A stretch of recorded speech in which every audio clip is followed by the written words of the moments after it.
This is Garis, Masculist MGTOW flyers, that is 2 3-page essays on the themes of masculism and MGTOW, written by and read aloud by Prof. Dr. Hugo de Garis. This is flyer number 325, entitled A Masculist Rereads Feminist Literature. Description. This flyer describes my opinions on modern-day feminism after having read recently some dozen feminist books. I was appalled at the level of women's inability to put themselves into the shoes of men who look at women's inferior track record and inferior intellectual abilities, and at women's awful level of isscienacy, that is, their ignorance of science and their inability to reason scientifically. The irony for the feminazis is that they complain bitterly about the patriarchy that they hope to remove by legislating women quotas, that is, equality of outcomes. Yet the patriarchy itself, that is, male dominance in virtually all fields, is a creation of women themselves, due to women's hypergamous instinct to mate up with superior males, whose superior DNA is inherited by the women's kids. Thus, women have made men who are bigger, taller, stronger, fiercer, and smarter than women. Thus, the feminazis hate something that women themselves created. The text itself.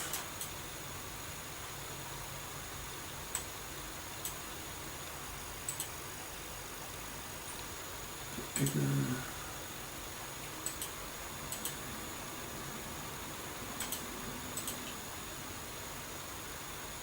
A Masculist Rereads Feminist Literature by Prof. Dr. Hugo de Garis. Email profhugodegaris@yahoo.com. Website profhugodegaris.wordpress.com. I've been thinking lately of buying a pile of modern feminist books to get an idea of what modern feminists are thinking. I was motivated to do this because the hated fluffy feminists are the bitter enemy of the masculists, and it pays to know your enemy. So I finally bit the bullet and bought a dozen or so and read them fairly quickly. So it should be clear that the masculist in the title is me. Frankly, I was appalled. MGTOWs and masculists complain endlessly about the solipsistic nature of women, their inability to place themselves in the shoes of men, seeing men merely as adjuncts to women's needs, and are only useful to women if men can serve them. If not, a woman will see such a man as useless, that is, useless to her.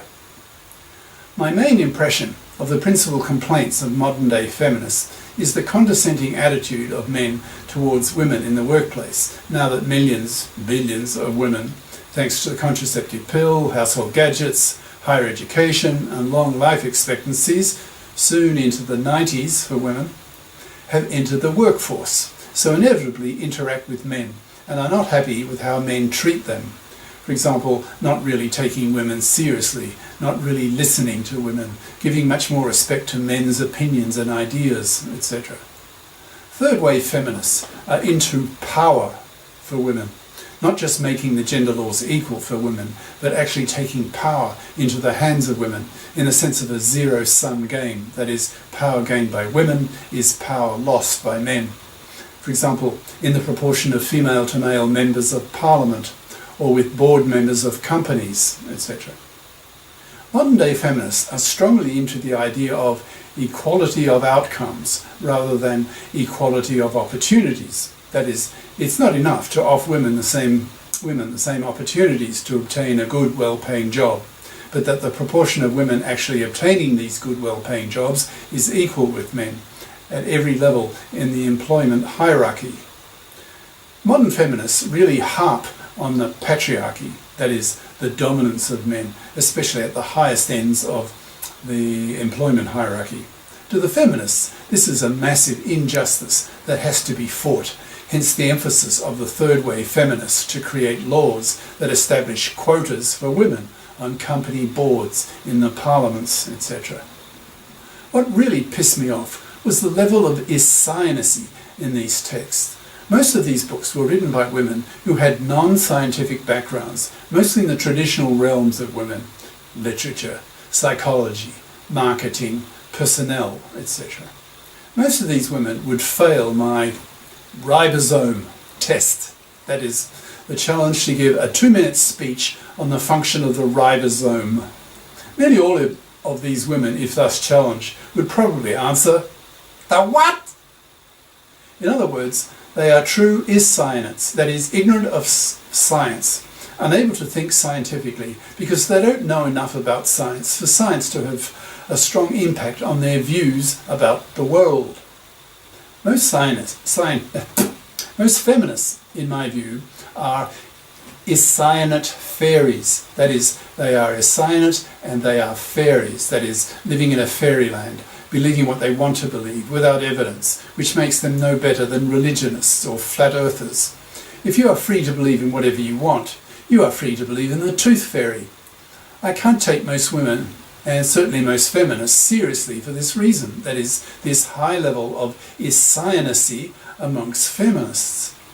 Recently I read a book whose very title was Patriarchy by a local feminist colleague. She's an emeritus professor, so no dummy, but nevertheless she suffered the same faults as I attribute to most feminists. That is, she took for granted that patriarchy, that is male dominance in virtually everything, was something to be overthrown, not accepted as inevitable. This belief of hers, and of nearly all the other feminists, is unquestioned, and hence from my masculine scientist's point of view, misguided, asking the wrong question. Instead of asking the feminist question, quote, "How can the patriarchy be removed so that women are given equality of outcomes and hence gender justice in feminist terms?" Question mark, end quote. A more fundamental and deeper, more important question is the masculinist question. Quote, "Is patriarchy inevitable, a simple consequence of men's genetic superiority? So of course the top positions are taken by men because men are smarter, more ambitious, more capable, more meritorious?" Question mark, end quote. This masculinist question was not mentioned at all in her book, which was no surprise to me. My two biggest criticisms of feminist authors are: A, their inability to put themselves into the shoes of men and ask themselves how do men see women and why. And B, women's awful isscienacy, their appalling ignorance of science, which to most of them is too difficult for them, too mathematical, too abstract, too male. The real irony from a masculinist and MGTOW point of view is that the patriarchy was created by women due to women's hypergamy, that is, women's instinct to mate up, that is, with superior males whose superior DNA would be inherited by her children, so that her children would have superior DNA than hers, and that is good for the species and was selected for in evolutionary terms. Thus, thanks to women's hypergamous instincts, women's sexual preferences in men over tens of thousands of generations, men are on average taller, bigger, stronger, fiercer and smarter than women. Science says that men are on average about 4 IQ points smarter than the average female. Men, probably due to having only one X chromosome in their cells, have a greater variance in terms of virtually anything measurable than women, so that men have a 10% higher IQ variance than women, resulting in the morons and the genii being male. So not surprisingly, at the top end of the IQ performance scale, e.g. Science Nobel Prizes, 99% of them have been won by men. The female contribution is a piddly, pathetic 1%. So the feminists are busily complaining about the patriarchy that women themselves created, not consciously, but as a side effect, an epiphenomenon, resulting from women's sexual preference for men who could give the kids of these women superior DNA compared to hers. This kind of thinking is foreign to these feminists. They know nothing about masculism nor MGTOW, and often very little or no science. They are isscienacy in the eyes of masculist scientific theorists like myself. In the early 70s, when I was a young man and living in London for a year in 1971, I got caught up in the upswing of the feminist, that is the second wave feminist movement. I was an avid male feminist because I really hoped that feminism would make women interesting, that is, capable of sharing my intellectual passions for pure math and math physics. Half a century later, I'm still waiting for that to happen. In fact, the percentage of women winning science Nobel Prizes in the second half century since the Nobels have been awarded has actually gone down compared to the first half century. I have about 2,000 math texts on my 4Ts, that is my 4 terabyte mass storage hard disks at PhD and research levels. Only a handful of them are written by women. When I come across one, my first reaction is surprise. Oh, a woman! That's unusual for a research level math book. End quote. My second reaction is disappointment, reasoning that women are math fuckwits compared to men, as shown clearly by the scientific evidence, with the top scoring mathematicians being dominated by males. Since women are less genetically capable of inventing genius level math texts written by women at research level are inevitably mediocre, and this is borne out in practice for me. All the genius texts that I really admire and study for hours every day are written by men, and usually by Ashkenazi Jewish men. When I hear the anti-patriarchy feminists claiming that the reason why women don't do better at STEM, that's S-T-E-M, science, tech, engineering, math fields, especially in the two toughest fields of pure math and math physics, which are my two intellectual passions, is due to male prejudice. I sneer. I piss on their intellectual dishonesty, or rather their sheer intellectual incompetence. For example, some years back I did a calculation that really made me contemptuous of feminist criticism of the patriarchy, causing me to see these feminazis as really missing the point, which is that the patriarchy is merely a consequence of male genetic superiority. Imagine that the patriarchy is, as the feminists say, due to male prejudice. Then at various intellectual levels, e.g. the IQ level needed to get a bachelor degree in math, a master's degree in math, a PhD in math, to become a math professor, to win a Fields Medal or Abel Prize, the Math Nobel Prize. One would expect the proportion of women to men at each level to fluctuate due to random social variations of male prejudice.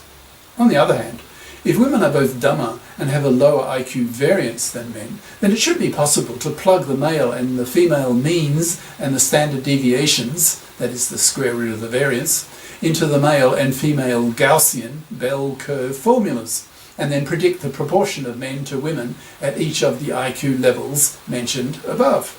I did this calculation and then looked around at the proportion of men to women at the various IQ levels in the real world, and the match was very good. For example, at the Fields Medal level, the prediction was that only about one woman per century would win one, and that's correct. Only one woman has won the Fields Medal. The proportion of women predicted to be math profs using these two bell curve formulas was about 10%, similarly in computer science, and that is roughly what is the case in reality. So here I had a mathematical model of the achievement level of women to men that fitted the real world well. Its success made me sneer at the isscienacy and innumeracy of women. The math physics side of me is deeply misogynist. I am unable to share my intellectual passions with females. They are too dumb, too inferior. Now that I'm in my 70s and my libido has pretty well dried up, I am no longer cunt-driven the way younger men are. who have to put up with women's severe negative traits, for example, nagging, man's slavery, financial parasitism, female solipsism, etc., in order to get sex from women. Since the main reason for me pretending to respect women in the past, when I was still cunt-hungry, is no longer operative, I really don't need women in my life anymore, so that I can just forget about them and just get on with my male-oriented intellectual passions. I'm a member of an e-dating site with still some months to run before I have to renew if I choose to. So I will keep my membership open for the next few months to see if it's possible to find some female companionship, but I'm cynical. So after this membership runs out, I won't renew and then just get on with my womanless, that is MGTOW monk lifestyle, concentrating on my male intellectual passions, allowing women to simply drop out of my mind. Out of sight, out of mind. For women to be influenced by masculine scientist opinions expressed above, they need to be taught. Women seem incapable, with their 10% smaller brains, their 10 billion fewer neurons, their 10% lower neural processing capacity, to put themselves into the shoes of men and look at women from a male perspective. Women lack this ability to abstract. They just don't have the brain capacity for it. This explains women's awful solipsism, women's awful self-centeredness that so annoys men. Women are less capable, less intelligent, and certainly less genius than men. So it's not surprising that male academics sneer at the idea of becoming a professor of female gender studies, thinking that the specialty is unworthy of a male intellect.